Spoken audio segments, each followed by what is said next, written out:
You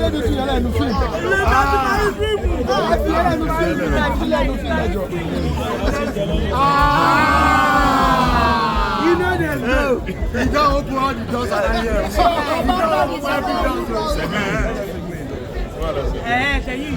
Amaka. Leave Amaka. Who are the king? Which after party?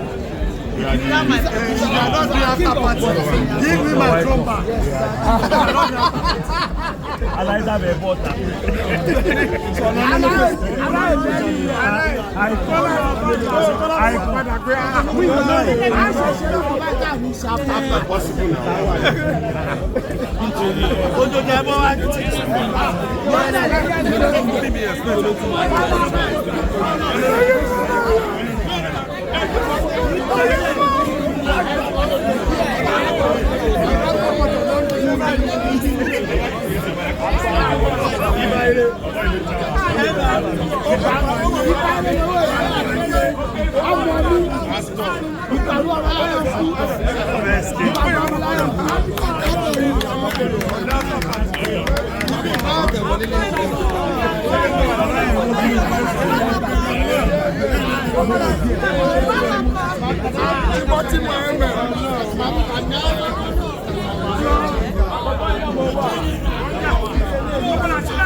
Yeah.